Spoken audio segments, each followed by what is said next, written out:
I didn't ever expect to be here telling you about a scary, scary topic like climate change. I would really rather not. And although I have the scientific background, I don't cover that in the book basically at all. I start from an initial assumption, and as a person of faith say, now what do we do? And it turns out that when a person of faith is facing hard times, that question, now what do we do, doesn't really matter what the hard time is about. So even if climate change is not first on your list of dire things, the book may still have something to tell you. And I'm going to bring up 3 topics that are covered in the book. It's lots of little short chapters. But first I need to tell you how I got here. So in 2018, I was serving Brea Congregational United Church of Christ as their intentional interim minister. And I read an article by a sustainability professional named Jem Bendell. Now I'm going to fall off the little podium here. Does that slide in? It does. Do you want it in? Ah, that's too short. Okay, never happy. So I read this article by Jem Bendell. This man created those little wallet cards that tell you which kind of fish is sustainably harvested. After 20 years of sustainability work for nonprofits and for the European Union, Jem Bendell realized that nothing we're doing in modern industrial consumer society is sustainable. It's all a house of cards, and it's going to fall. It's just a question of when. Well, I kind of knew that as a scientist. I knew that there are things like tipping points and nonlinear collapses and what have you, but I thought, maybe in 100 years, maybe I will be long gone before it happens. Now I don't think that anymore. And since 2018, I don't know if you've been paying attention, but all the alarming things are happening faster than expected. That's the catchword. And we wonder whether homes will be insured and minor details like that. And that's bad news, and you came here for good news, so hang on, we'll get there. I asked myself as a spiritual leader, what can I do in this situation? Knowing that there's very little that I can fix. I mean, that's kind of the realization that I came to. A lot of the damage is just baked in already. Well, after a long season of prayer and discernment, I began hosting climate grief groups. Y'all know you can grieve things other than people dying. You can grieve any kind of loss. Well, I asked the activists that I knew in Orange County, could you stand to grieve the climate situation? And to a person, they said, oh yeah. So we met in Irvine UCC's fellowship hall for what we called Grief, Gratitude, and Courage, a half-day workshop. And it was good. And it was good to be able to be honest and to get that stuff out, to say it in public, and then to take courage for whatever happens. And that was in February of 2020. And then a thing happened called COVID, and I couldn't do those workshops in person. So I found the organization that Jem Bendell started called the Deep Adaptation Forum. It's online, and I still work there today. And I did it for them. So this is an online group for people trying to figure out how to cope and how to be of service in the face of things that don't look fixable, climate and social breakdown things. I wrote the book about my experience so that people who maybe can't join a group because of their work schedule or whatever, can't stand Zoom, can have the benefit of what we do. It also gave me a chance to think out a lot of things. And on the back cover of the book says, when things fall apart, you don't have to. That's the title of the sermon, obviously. The book has a lot of tools to help you face hard times, and the 3 tools that are lift up this morning are befriending your grief, finding stories that work, and cultivating relationships. So, befriending your grief. When times get tough, we will have things to grieve. And we have a culture of what some have called toxic positivity, where you're just not allowed to be negative. Don't be so negative. Well, when you have grief, it really helps to get it out and not to be scared of it or ashamed of it. I want you to know that grief is different from despair. We grieve because we lose what we love. Expressing grief over the state of the world can be appropriate and healthy. Honor your grief and don't carry it alone. So, online, on Zoom, in the Deep Adaptation Forum, I host a bunch of different groups where people show up for each other. They can be honest about their fears, honest about their grief. These are discouraged climate activists, grieving nature lovers whose special place is gone, burned, flooded, bulldozed, young people who despair for their future, who don't know what to do, sustainability professionals who've realized their job is just window dressing. When people are anxious or despairing about things falling apart, I seek to be the eye of the storm for them. I make a calm space where they can catch their breath, get reoriented, and explore how to live, how to be of service when the world they'd hoped for is not happening. I don't try to fix anything. I don't tell them it's not that bad. Instead, I'm a compassionate witness. I do a lot of listening. And I trust they can face what's happening without falling apart. And they feel that trust, and they get some hope from that. I realize that this is not a job that everybody would want. I admit I'm weird that way. I've enjoyed working in hospice, too, John. I know from experience that just bearing witness to someone's loss or struggle often does a lot to relieve their anxiety and to help their courage to face what's happening. A lot of the suffering that people feel when things are falling apart in their world comes from not being able to talk honestly to people about the loss they're facing. They believe that they have to hold their pain in private. And often, people don't understand or don't want to hear about people whose world is falling apart, people who have loss and grief.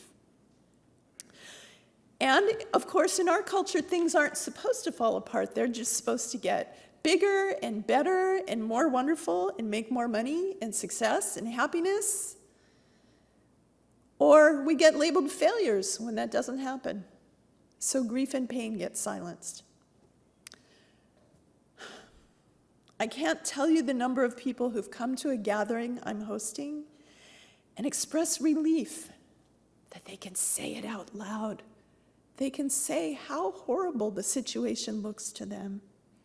They can share the grief from their personal losses and from the losses they witnessed around the world. They don't get dismissed. They don't get told to stop being so negative.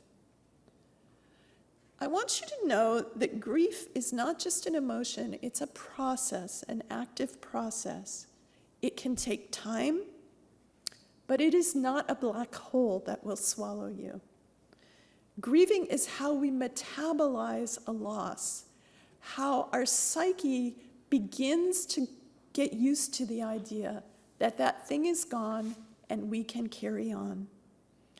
Sharing grief makes it less heavy to hold. And that's why I invite people to befriend their grief. We can't be honest, we can't be authentic unless we admit our fears, our doubts, our griefs. And this view of being honest about grief is biblical. In the prophets and the Psalms, you'll hear lots of cries of grief. And today's scripture had that interesting translation for, I think the Greek word is makaroi or something. Blessed are those who mourn is the New Revised Standard that I grew up preaching on. And happy, blessed, who knows? Well, what we know is that Jesus declared that those who mourn and suffer in other ways are in God's care, are approved by God, and can have hope that in some strange way they will be happy or blessed.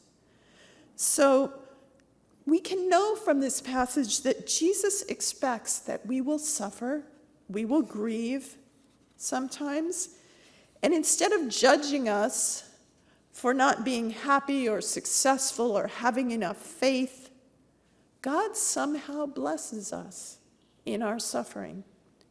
We are not alone. God is with us through it all, sustaining us and loving us, and not fixing everything. That's not the kind of religion we believe in. It's not how it works. So God is here, but that is hard for people to know unless another human being is willing to accompany them and be a witness for their grief and their pain. So for me, being the eye of the storm, that calm and loving presence, that is sacred work. It can be challenging. That's why I wrote a book about how to sustain yourself, how to keep your own calm so that you can be of service to others, or just to keep your own boat afloat in the storm. So that's a bit about befriending grief. Let's talk about the second tool for being the eye of the storm. This is actually the one that I think I learned the most about writing the book, and that is finding stories that work. So by stories, I mean cultural and personal lenses that define our reality, how the world works, how we should live, what we should value. When we're in despair or confusion about the state of the world or about our own identity and purpose, it's likely that our stories that our culture has given us are failing us. Then it's time to let go of those failed stories and find some stories that work, that are life-giving. In the situation we're in, there's not one right story. Even the gospel stories get told all different ways in all different times and places. But we're so attached to the stories that we grew up with, that our culture gave us, that it's easier to deny what you're seeing with your own eyes than to deny a story that you've heard all your life that's defined your identity. That's why we're so tempted to cling to old stories that don't work anymore. But our children deserve better. We need to do the courageous work of finding stories that work. So when I was writing this section of the book, I started questioning a lot of my own old stories and trying out new stories that were kind of radical. I won't tell you about those, but I will tell you one that's working out real well for me. Simple story. Things fall apart. They grow, mature, decline, and die. This is normal. This is the order of things. Nothing lasts forever. Nothing grows forever, except cancer until it doesn't. So when something is falling apart, I don't have to panic. I don't have to frantically try to fix it. That's just how life goes. So, a national organization that I love, that I've put a lot of myself into, it's a lot of my identity, it's kind of fallen apart these days. They can't field teams of volunteers in certain regions of the country. They're consolidating. They can't do the work they signed up to do. I don't have to blame anybody. I don't have to panic. I don't have to frantically try to fix. I can just grieve that organization that I love, and try to figure out what's mine to do. What small thing can I do for that organization or its mission when I can't save it? Even when we can't fix things, what we do matters. Whatever the state of the world, what we do matters. But thinking that we can right every wrong, save the planet, I think is part of our problem. It's simplifying complexity. It's human arrogance. Also, telling our kids that it's up to them to save the world, that's just cruel. Rather, tell them how to love the world and how to find happiness even when things are falling apart. I want to love the world and savor it, our Earth home, all the humans and non-humans in it, and act as if I really believe that everything is connected to everything else. Modernity, industrial consumer society, gave us the illusion of separation, that the things we buy in the grocery store appear there magically. And I've had some talks with grocery store clerks about people being angry when the lettuce didn't show up because of a heat wave. What do you mean the lettuce didn't show up? You know, they never occurred to them that it had to grow in the ground first before it came to the grocery store. That's how disconnected some modern people are. But everything is connected and everything is sacred, and we are in the midst of a vast and miraculous web of life. And if we really lived like that was true, we wouldn't be in the mess we're in. So we have to reclaim that knowledge that everything is connected to everything else. That's a story that I want to live and reclaim, even though I don't really know how. I'm trying. And that brings us to the third tool for being the eye of the storm, cultivating relationships. All kinds of relationships, your church relationships, and thank you for all the people who do the work behind the scenes so the rest of us can be here. Our relationship with the sacred, make it real, make it deep. You have the freedom in the UCC to do that your own way, but that relationship can sustain you in hard times. And our relationships with the non-human world. That's not something most Christians have paid attention to. I mostly didn't. But so many of the people I've been meeting online have close and personal relationships with their garden, trees, birds, a river. One person I met specializes in relationships with rocks. Cultivating two-way relationships with non-humans, is that even a thing? Are we allowed to do that? I mean, in scientific materialism that I was taught when I was a kid, nope, not allowed. But you talk to scientists who love the natural world, they've got relationships going, they just aren't allowed to speak about it. Two-way relationship is what all traditional people have. They know that they need the earth to survive, and they honor it, and they listen to it in all its parts, and they treat its parts as people. You'll hear Native Americans talk about the tree people, and the mountain people, and the rabbit people. They're all people, because people is how we know how to be in relationship. So I'm personifying my garden, and if you think I'm weird, that's too bad, it's working out for me. My friend Emma Mary Gathergood, that's really her name. She lives in the middle of England. She's in our Deep Adaptation Forum, and she leads something called Earth Listening. We each do a short meditation on a topic that she gives us with a part of the earth that we love. And for me, it's always my garden. And we listen.